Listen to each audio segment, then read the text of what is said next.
give the advantage to TSM, just because I think they know how to transfer that topside pressure into objectives a lot better. Well, at the very least, we have very different looks out of both of our teams as we return to TSM on blue and Immortals on red for game number 4. Immortals needs to put 2 up on the board to take the series. For TSM, it's just this one. Back out to Freak, Azael, and Mark for the call.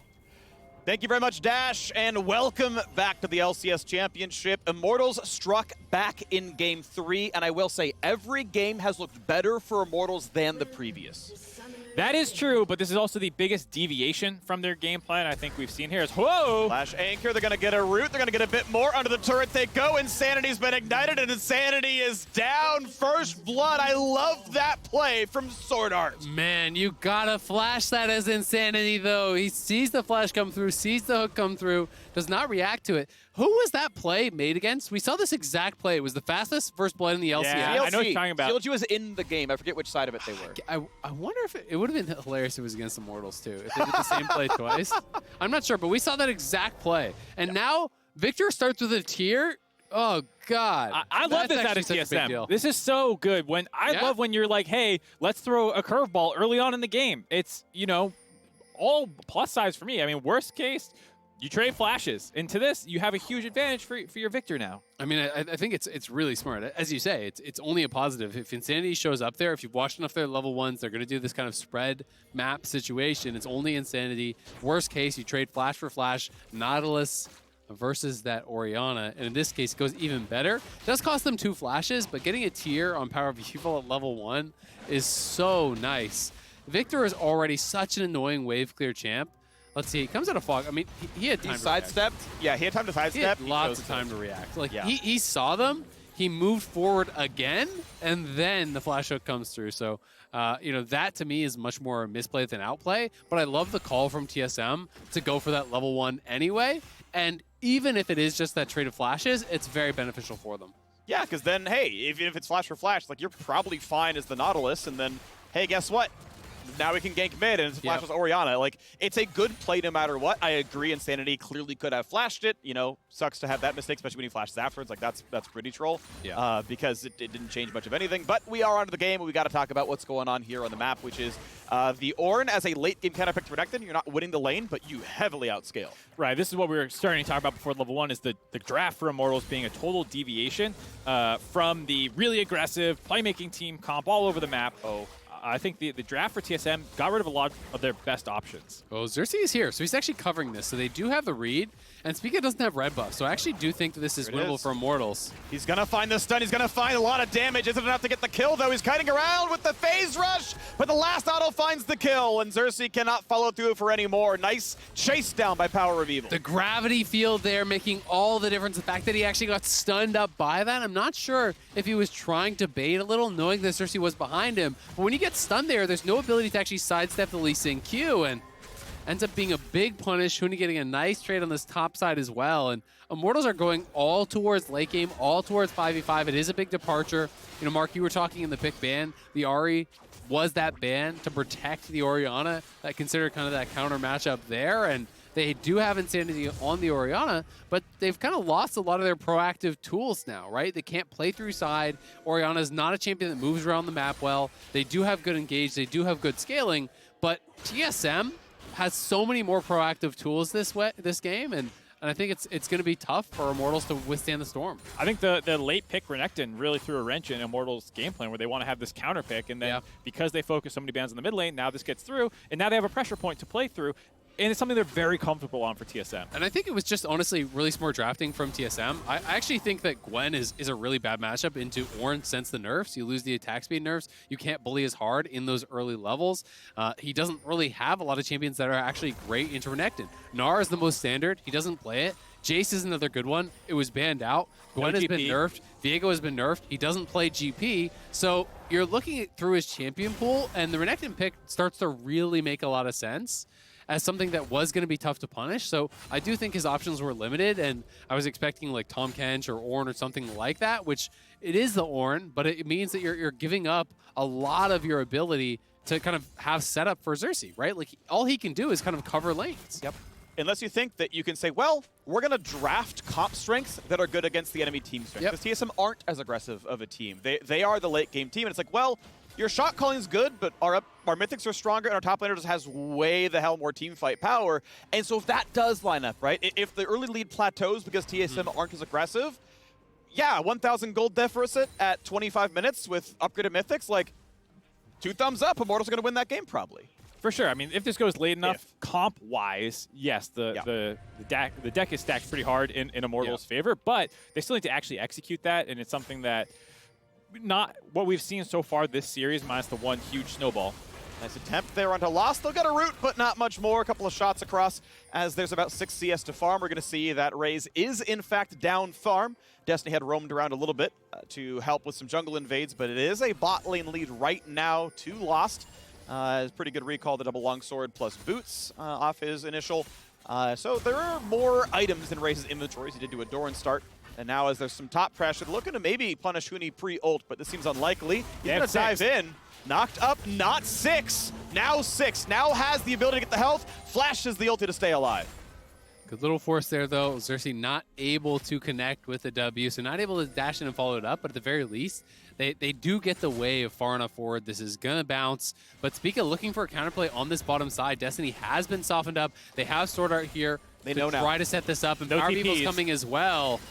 They saw the Lee Sen Q, though. Wow. So they're aggressively playing for the wave, and TSM can't push them off of it. Spica tried to get the Q out of the turret, but now top laner's fighting. Keep in mind, ulti advantage for Huni. Gets the empowered Q to completely win that health trade. Doesn't have vision, though, so he's just scared to continue chasing down. Also with the flash, you know, most you can hope for there is forcing the flash out of Ornn, and you're risking your life to do it while your team is taking a dragon on the bot side. So here, I understand Huni, you know, just trying to get a little bit of pressure back in the lane. Oh, but now he's caught a bit of a spot.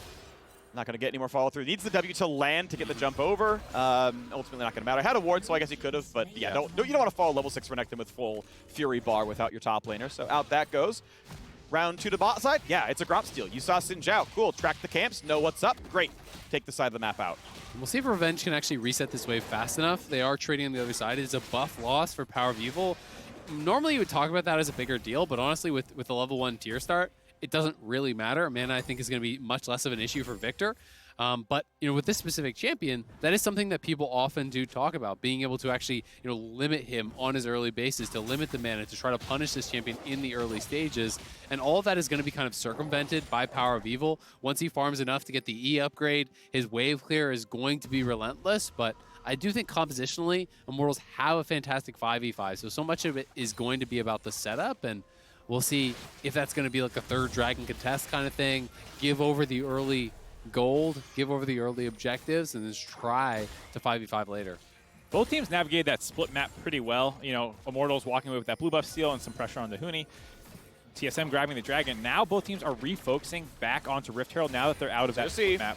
Yeah, good jump away, though, by Swordart. Has his own flash, so he's not going to be in a lot of danger. Huni's back in. Oh, be careful. Here comes the team fight. Going to knock him into Huni, knock him right in, and Zerze's already dead. And Immortals just have to run away. 3-0 in kills already. Spica has kick flash. It's probably going to get worse. Dissonance gives some extra movement speed. Raes flashes, thinking, I think Spica lands this. He kick flash, kills me, out we go. And as you're mentioning, Tristana able to just push down to the bottom lane. Yeah, total disaster for Immortals. They commit the extra resources up to the top side, but Zerze was too far ahead of the rest of his team. Yeah. He gets a chunk onto Swordart, but that's all he really got. The rest of TSM was able to collapse around him. Now they're going to lose Rift Herald and the bot lane turret, XP, and CS. I mean, man, when you move your bot lane up towards Herald, and they don't, and you lose Herald anyway, it is honestly game-losing stuff sometimes. Like, look at the level difference. Sure, Raes is probably going to hit 6 soon, but Lost is already 7. You know, he's more than a full level ahead. He just got a kill worth of plate gold. They're going to get the Herald, so that's another kill worth of plate gold. They got a plate mid just on the push, and they got kills at the Herald. So, you know, TSM already 2.2k FTX gold ahead at 9 minutes. This is looking, you know, much more like game number 1 where TSM just ran them over. Yeah, I think it's looking pretty rough here for Immortals, especially given that they were the later game team comp to force that play so hard. TSM absolutely punished them for it. And, you know, we said like, oh, if they can stabilize around 1,000 gold, well, this is going to keep ballooning up now. I mean, it's not like there's a clear spot to snowball exactly for TSM. They have the Rift Hill. We'll see where they want to use it. I think they want to keep going down bot lane, because once a Tristana gets really far ahead like this, she can kind of become that demolitionist turret destroyer. Yeah, I think you have options, right? You either go to the Tristana, try to unlock her to move around the map, or you just try to play through Huni. He's already kind of winning that naturally. You try to unlock the Reketon. Less about that 1v1 and more because it gives you access to the top side of the map. Revenge, no. He's looking like he's going to die. He's going to find himself a knock-up, going to charge away. Huni needs the wave to keep it going. Is he going to find it? No flash for a while, and that means no way back out. The dash was still on cooldown, just got it back a second ago.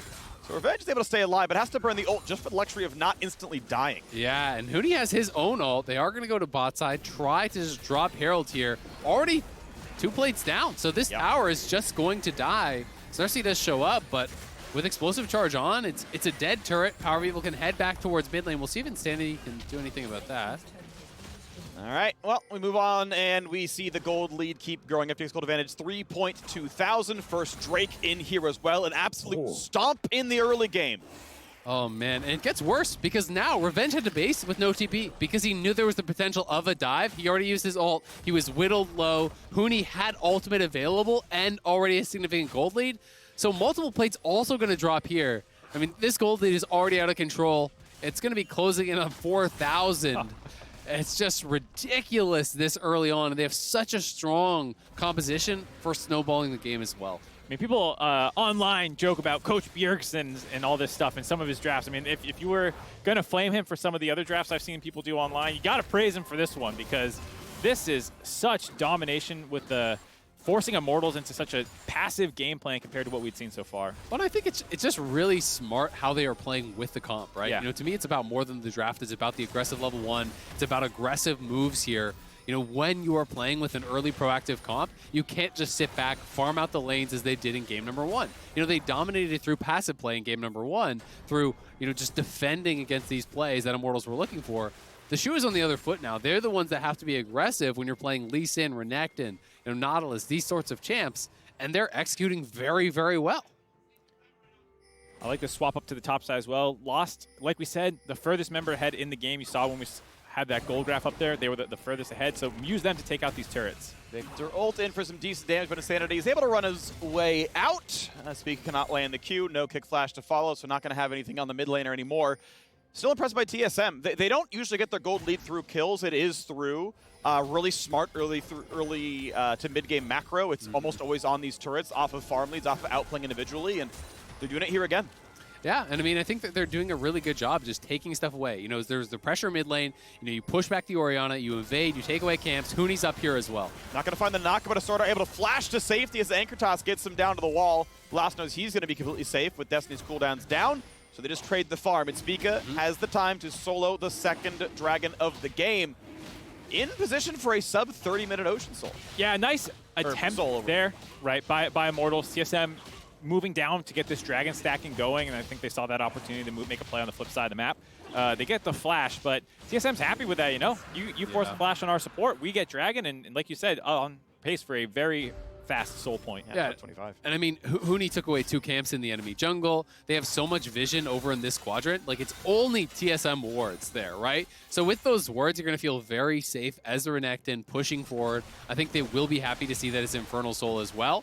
Looking for a pick here on Lost would be a way to get a little bit of something back, but he's afraid, and so he's like, okay, if I'm not bottom side, they could be top side. Which one do I want to guess? All right, well, we put the ward on bottom side, we hug the bottom side of the lane, and just plays over. Like, he knows they could be trying this. He's playing as far away as he can. Yeah, it's smart. And without Destiny having his ult, I just don't think it can happen. It's too easy to react to him just stepping out and using the W. His team is roaming up, and they are going to be spotted now. But, I mean, TSM is already here to cover, so he should be fine. They don't know Spica's here, but it is going to be a 3-on-3 teleport in as well. Flash dodges wind become lightning. Orin Horn sounds lost, not going to be hit, but they're going for more. There you go. Shockwave going to land, and 1 kill on the board for Immortals. Well, I can't say I expected all 5 there. So with the full commitment, Lost does go down. They get the flash. But again, Huni going to be pushing on the other side. They traded the TP for that. So now they do have TP advantage here on Huni in that side lane. It's It's a good kill from Immortals, though, and honestly, I don't mind overloading one side of the map. When you're this far down, you have to take big swings. You have to go for risky plays, and at least a pick like that is something. Sidestep not going to be quite enough. Easy shutdown. This cost way fewer resources. TSM get kills effortlessly. It's a lot easier when you have the whole top side of the map lit up and there's nothing for Immortals. They're hoping there for Raes they can get the push on the minion wave and that the rest of TSM is reset after that one kill they found on Lost. Not the case. Swordart and PoE make the roam up there. That's going to take out the top lane outer turret now for them. 2-1 in turrets, 2-0 in dragons.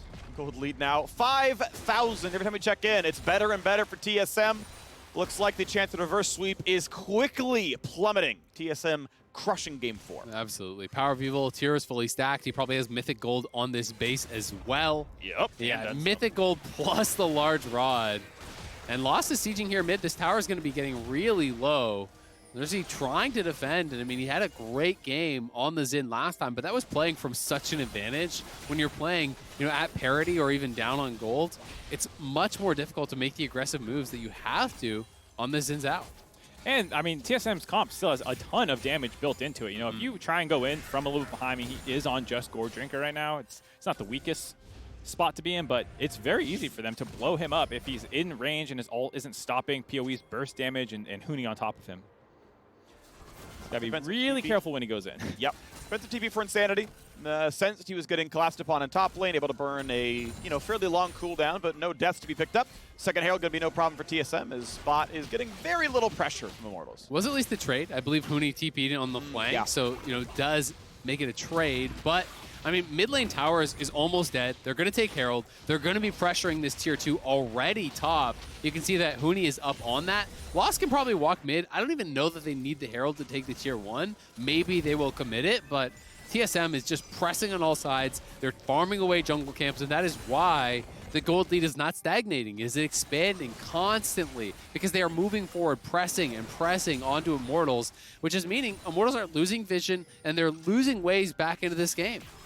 Yeah, Raes going to have to give up this turret. Like you said, they don't need the Rift Chill for it. Probably going to hold on to that until the Dragon in about another minute. They'll drop that for pressure, make sure that they can get that stack continuing. And honestly, there's no reason for Immortals to try and contest that Dragon at all.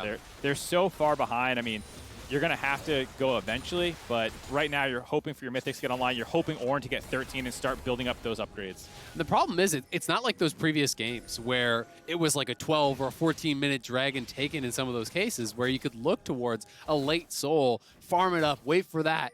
They are going to have to fight here, at like 23 minutes with this full late game comp. And they are going to be so far down at that point, right? It's going to be second items completed for pretty much everyone on TSM before that potential soul comes out.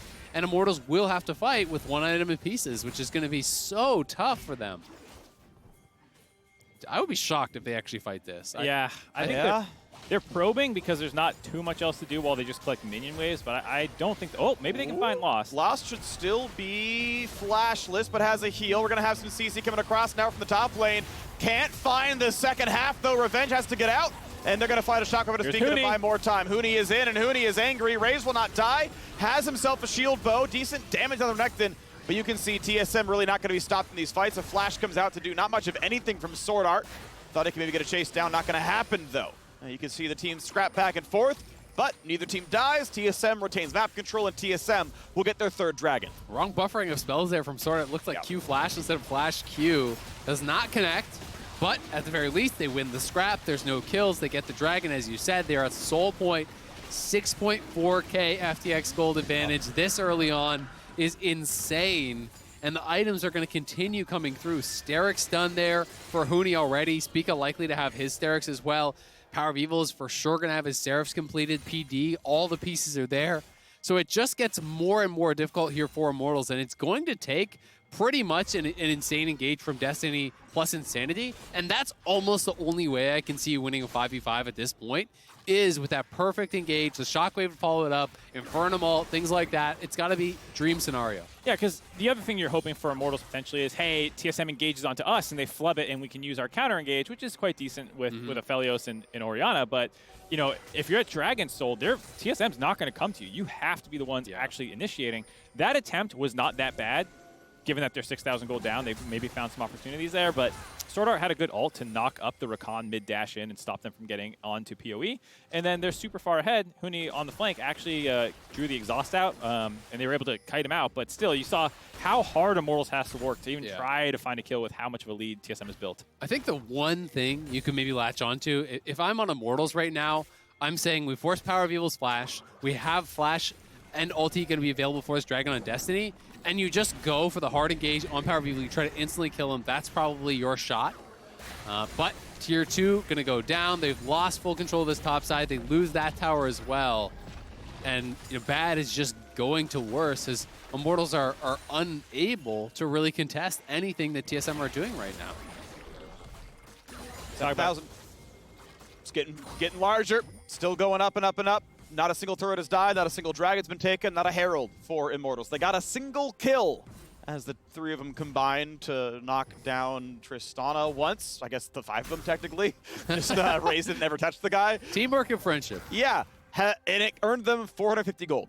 That is the only objective of any significance that Immortals have gained so far in this one, as TSM have been walking over them as they look to keep the push going, obviously looking for their Sunday matchup against Cloud9 if they can close this one out. And that's the classic, right? That is the LCS classic matchup here. We've had so many times over the years, TSM and Cloud9 would be for the final spot at Worlds, would be to stay alive here to chase that LCS title. And it would be a really exciting one as TSM had such a good regular season. We're definitely not expected to be here in the lower bracket this early. Yeah. TL knocking them down, looking so much stronger in playoffs than they did in the regular season. And there was a lot of questions I had after that, coming back. TSM with some adjustments in draft, had they played blue side from the start and not gone for the red side, would that series have looked different? And I'm sure TSM has those questions as well and wants to be able to try to earn themselves a rematch against TL. And that lower bracket that they find themselves in, it is a lot of different players. It's only Spica staying off from that 2020 roster, which did make an insane lower bracket run to win that finals. But the staff is actually largely the same. I mean, Bjergsen was on that team. He's become the coach. Parth has been there. A lot of the people were there for that lower bracket run and can hopefully take the steps necessary to get their team in a position to, win best of 5 after best of 5. Poised to do it, obviously, right now, as they continue to take lessons from all the matches they've played, as teams spend weeks to scout them and try to pick them apart. What does TSM learn from these? What can they gain afterwards? And well, they've certainly learned from the mistakes here as they've turned it around in Game 4. The level 1 is obviously pretty good, but even the rest of their plays, it's not just, well, PoE had tiers, so of course we won. Everything else is what matters here as well. So TV comes across, looking now to maybe send in the Death Knell. Ult in for Huni. He wants the Rage as teleports come across from the rest as well. Revenge not going to find much from the wall slam. Flash stun onto the Oriana. Insanity getting a bit low. Not going to find the knockups again as Spica chases down for 1 kill. Zerze getting quite low. He's going to drop double kill now for the TSM all-pro jungler. Revenge going to get a knockup and 0 health bar left. A 3-0 team fight yet again. TSM winning everywhere. Immortals is so desperate to try and find some gold. They push down the top lane, grab their first outer turret, but it leaves them exposed to the TP flank. And the pressure that TSM put onto Immortals made it so Revenge misses his stun, has to use that to get out of the gravity field, then misses the potential knockup, makes it an easy 3-for-0 and Baron on the tail end of it. The deep ward meant so much there. Huni having the TP flank off of that lane ward. They're gonna get the Baron. 10.2k FTX gold advantage here. They are so far ahead. This one feels like it's all but wrapped up. Huni on the flank. The TP was critical, and he just sees the opportunity to go in onto Insanity. Flash, empowered stun there. Zerze playing bodyguard as best as he can, trying to keep Spica away. Revenge just missed the ult. That was, a little shameful. It sucks for your last game of the year, but no one CC'd him. It might have changed some of that fight around because a lot of damage. It buys time for Oriana to deal damage, but here we go. Mountain Soul, TSM just gonna start walking over this one. Lost is being given the last hit on the Dragons to get extra experience, a little bit of extra gold. Knocking down mid lane tier 2 pretty soon with this Baron buff. The Rebel Baron power play, yeah, they, lost a turret at the end of it after they picked it up, or they lost some minion waves, but now it's time to end the game during this buff. The siege is going to be really strong. Revenge walking up on a Huni. Decent damage traded back and forth, anchored in by Swordart. He's going to be fine. Damage now onto the support. Stopwatch makes it okay. Mid lane under fire. Lost not going to be joining the team. Lost is here to knock down the enemy base. Demolition is the goal. as now the turrets are dropping, the inhibitors under fire in the mid lane. TSM not playing with their food, staying focused on the objectives. They engage on the Swordart. Screw the fight. Let's go grab these inhibitors. Let's start trying to end this game. And Lost is heading towards top, so it looks like they want to go for more of a triple inhib play instead of just a dive. Huni pushing here. They have Swordart left mid there with Spica nearby, and Lost is going to shove in this top wave on the Tristana, try to get that minions moving in the right direction here, try to expand their gold lead as much as possible, and just force Immortals to be the one to make a move. Force Immortals to be the one to try to find the hard engage from this impossible situation they're in. Yeah, I mean, the one option you're maybe looking for is PoE down the bot lane, but it's really tough from the side of Immortals because there's so many wards as well. They have the entire entrance into Immortals base warded up. So here comes what might be the last siege of the series as Huni's going to knock down the middle inhibitor. Top inhib turret is dead. Bot one not under pressure just yet, waiting for the new wave. When does the engage come in? Revenge going to go ahead and upgrade one item. A little bit of a power spike coming across, a bit more gold, a bit more stats, but down goes the second inhibitor now as well. Tail end of the Baron buff, 35 seconds left of this one. Bot lane now, the target Revenge down below 1,500 health. Might make this a little bit difficult. Baron buff still on, Lost playing it safely. Top lane at Nexus turret down below half. I love this decision. Just keep Lost up in the top side. Normally you want to have your AD carry the one sieging for the inhibitor, but here he puts up so much pressure onto the actual Nexus turrets that it makes it so difficult for Immortals to find an angle to try and fight here. Over to Zerze. Summoner here to keep him safe, so gonna take a lot of damage here. Hits the front line, puts the ulti down. Does anything happen? No, the stun means nothing from Revenge. Turrets are all down, and now a final open inhibitor. Nexus turret's under fire from the wave as well. Final inhibitor dies. Yeah, TSM playing it slowly, methodically. They're trying to go in there for that shockwave combo, but they can't do it. It's going to be a Q onto a minion. It couldn't be an engage for Destiny. Here comes Huni. He wants in. Can't get the kill just yet, but Xerxes dropped low. Kick to the fountain. Shockwave buys some time. Will there be a single kill? There will not. The Nexus turrets all fall. The Nexus itself is open 7-1 in kills, and they can just try to frontline, but Immortals will drop. TSM, the expected winners, the #1 seed, picking up kill after kill. Now a triple kill for Lost to put it into good measure.